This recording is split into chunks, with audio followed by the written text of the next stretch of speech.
싱가포르에서는 이제 일상으로 복귀한다고 선포를 했습니다. 무슨 얘기냐 하면 신종 변이 바이러스가 확산하면서 방역에 초점을 맞추기보다는 독감처럼 이 바이러스를 대할 것이다. 그래서 앞으로 확진자 수도 집계하지 않기로 했습니다. 자, 코로나19 바이러스를 관리하면서 함께 공존해 나가겠다. 그렇게 살아가겠다라는 발상인데 교수님 어떻게 보고 계십니까? 예, 이것은 뭐 굉장히 중요한 보도라서 저희들이 심층적으로 다룰 필요가 있다. 이래서 이제 다루게 되는데요. 원래는 CNN에서 보도한 건데, 일단은 우리나라의 보도에서 제목이 이겁니다. 코로나 퇴치 못해. 그러니까 코로나를 퇴치 못한다는 거죠. 그래서 싱가포르는 공존을 선택했다. 그런 다음에 일상으로 싱가포르는 돌아간다. 이 얘기입니다. 그런데 제목이 다소 좀 잘못됐다는 생각을 갖고 있습니다. 코로나 퇴치 못해가 아니라 제가 볼 때는 코로나를 퇴치할 필요가 없어. 이게 좀 더 맞습니다. 그러니까 퇴치를 못하는 게 아니라 퇴치할 필요가 없다는 거죠. 자, 굉장히 중요한 개념이라서 제가 역사적인 것까지 해서 좀 설명을 드리려고 합니다. 지금 전 세계 팬데믹 상황에서 우리 인류는 두 상황으로 딱 나누어집니다. 두 상황. 어떤 상황으로 나누어지느냐 하면은 백신 이전의 세상과 백신 이후의 세상으로 딱 둘로 나누어집니다.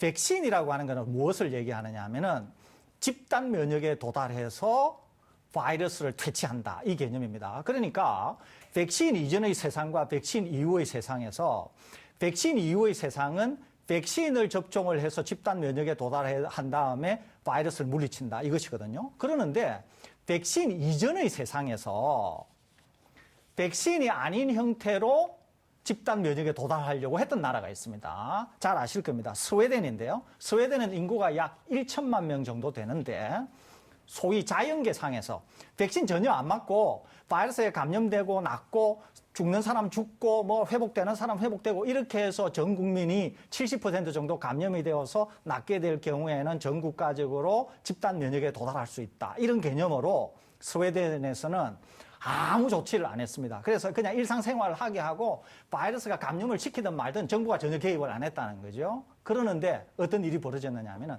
희생이 너무 많이 나왔습니다. 많은 사람들이 죽게 되자 정부가 항복을 선언하고 봉쇄 정책으로 회귀를 하게 됩니다. 그러니까 백신 이전의 세상에서 바이러스와 대항해서 이기기는 사실상 어려웠다는 거죠. 희생이 너무 컸다는 겁니다. 그러는데 백신 이후의 세상에서는 이제 백신을 통해서 집단 면역에 도달하겠다는 거죠. 그러면 집단 면역에 도달하게 되면은 뭐가 되겠느냐는 거예요. 집단 면역에 우리가 왜 도달하게 되냐라고 하는 목적이 뭐냐는 거 하는 거죠. 이게 싱가포르이 그걸 보여주고 있다고 하는 점에서 중요하다는 겁니다. 싱가포르는 제가 자료를 찾아보니까 싱가포르는 인구가 약 580만 명 정도 되는데요. 지금까지 확진자가 6만 2천여 명 나왔고 사망자는 지금까지 36명밖에 안 됩니다. 최대 확진자는 작년 4월 20일 날 426명이 하루에 나온 게 최대였고요.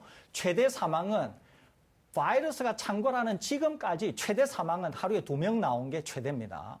그리고 최근 상황에서는 6월 24일 날에 확진자가 23명, 사망자는 0명, 6월 25일에 확진자가 20명, 사망자는 0명, 6월 26일 날에는 확진자가 17명, 사망자가 1명. 그러니까 1명에서 0명 사이로 사망자가 됩니다. 이 싱가포르인 경우에 백신 1차 접종은 약 56%, 백신 2차 접종은 36% 정도 되는데 싱가포르 정부가 얘기하기를 8월 9일까지는 2차 접종을 마친 인원이 전 국민 대비 70% 정도가 되면서 집단 면역에 도달하겠다. 이렇게 지금 선언을 하고 있습니다. 그러니까 싱가포르는 확진자가 10명 단위로 나오면서 사망자가 0명 1명이니까 그리고 백신 접종을 과단성 있게 했기 때문에 확진자가 나온다고 하더라도 이제 더 이상 우리 국가는 봉쇄, 통제, 그 다음에 심지어는 데이터 공개도 안 하겠다는 거예요. 그냥 사망자가 없으니까 독감 수준도 아니라 환절기 감기 수준으로 간주를 하면서 완전 일상생활로 복귀하겠다는 겁니다.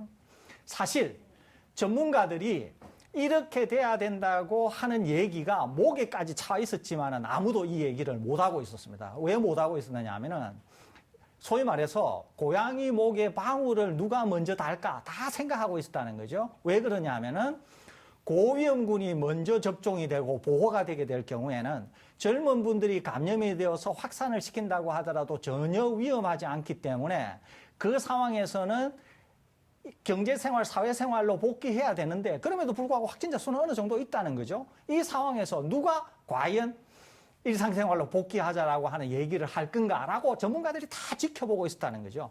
전 세계에서 일단 싱가포르이 제일 먼저 치고 나왔습니다. 제 예상으로는 전 세계 모든 국가들이 향후에 싱가포르를 주목할 가능성이 있습니다. 미국, 영국, 이스라엘과 같이 백신 접종을 많이 했는데 확진자가 많이 나오는 국가들조차도 싱가포르를 주시를 하겠다는 거죠. 동시에 이 국가들에게서 확진자 상황만 좀 줄어들게 될 경우에는 바로 싱가포르처럼 선언할 가능성이 많습니다. 우리나라로 돌아와서 우리나라가 제가 예상한 대로 9월 말에서 10월 정도 되면서 집단 면역에 도달하고 지금과 같이 0명에서 1명 내지 많이 나왔다 3명 정도의 사망자가 나오는 상황에서는 우리도 주저할 아무런 이유가 없다는 거죠. 환절기 감기 정도로 간주하면서 완전한 일상생활 복귀를 선언할 수도 있다는 거죠. 심지어는 확진자가 100명, 200명 정도 나온다 하더라도 염려할 필요가 전혀 없다는 겁니다. 다시 영국과 이스라엘 상황으로 가보면 영국에 하루에 2만 명대가 나오고 이스라엘도 수백 명 단위의 확진자가 쏟아진다고 하더라도 사망자는 0명이거나 사망자는 몇 명 수준입니다. 그렇기 때문에 영국도 싱가포르를 예의주시하다가 확진자 수만 어느 정도 통제가 된다. 이러면은 사망자가 더 이상 나오지 않은 상황에서는 싱가포르처럼 갈 가능성이 있다는 거죠. 그런 점에서 지금 싱가포르는 상당히 중요한 상황을 얘기하고 있고 미래의 우리 인류가 이 팬데믹 상황에서 어디로 갈 건가 하는 것을 미리 보여주고 있다. 그런 점에서 백신이 얼마나 중요하냐라고 하는 게 1차. 두 번째는 확진 및 사망자를 통제했을 때 국가가 향후로는 어디로 갈 건가라고 하는 것을 아주 명확히 보여주고 있다고 하는 점에서 시사하는 바가 매우 크다. 이렇게 볼 수 있겠습니다. 네, 사실은 이제 몇 가지 전제 조건들이 있는데요. 일단은 설 교수님께서 길게 설명을 해주셨습니다만 가장 중요한 것은 뭐냐면 60세 이상의 고령자들이 얼마만큼 보호가 되느냐입니다. 근데 영국 같은 경우에는 90% 이상 보호가 되고 있고요. 백신 접종을 통해서 싱가포르 같은 경우에도 거의 90% 이상 보호가 되고 있고 전 국민의 60% 정도는 어쨌든 한 번 이상 다 백신을 접종을 한 것이고 8월까지는 그 수준을 70% 이상으로 올리겠다라는 겁니다. 그러니까 이제 우리나라 같은 경우에도 이런 상황을 생각해 볼 수 있는 거죠. 지금 60세 이상의 고령 인구의 한 70% 정도가 백신 접종을 했는데 그 비율을 좀 더 높여가지고 영국처럼 90% 이상 백신 접종을 마무리하고 거기에다가 영국이나 싱가포르처럼 20대부터 50대까지 이동량이나 접종량이 많은 분들의 백신 접종률도 70% 이상 수준으로 올리게 된다 그러면은 사실은 우리가 코로나19의 위험에 대해서 재평가를 해야 된다라는 거죠. 그러니까 지금까지는 코로나19 바이러스가 우리를 굉장히 꼼짝 못하게 하는 굉장히 무서운 바이러스였다 그러면 더 이상 위중증 환자가 나오지 않고 사망자가 나오지 않는 상황에서는 설사 일상생활에서 확진 환자들이 백신 접종을 하지 않는 사람들 중심으로 좀 나온다고 하더라도 그것 때문에 우리가 멈춰가지고 일상을 완전히 바이러스에 의해서 옥죄일 필요는 없다라는 사례를 지금 싱가포르에서 이제 보여주고 있는 것이고요. 방금 설 교수님 말씀대로 싱가포르가 앞으로 어떤 상황으로 전개가 될지 또 영국에서 어떤 결정을 할지 또 미국이나 이스라엘 같은 곳에서 어떤 결정을 할지를 전 세계가 예의주시할 것입니다. 우리는 특히 영국 상황을 잘 보면 돼요. 영국은 60세 이상 고령자들을 아스트라제네카 접종을 했고 그 이하 연령대들은 화이자를 접종을 했거든요. 지금 우리나라가 하려고 하는 것과 똑같은 걸 영국에서 먼저 실천을 한 거죠. 그런 영국에서 확진 환자가 2만 명 이상 나온다고 하더라도 위중증 환자나 사망자 숫자가 일정 기간 이상 늘어나지 않는다라는 걸 확인이 된다 그러면 우리나라도 전 국민의 70% 이상이 1차 접종 이상을 마무리하는 9월 이후에는 다른 선택을 충분히 할 수 있는 가능성이 생긴다라는 것입니다.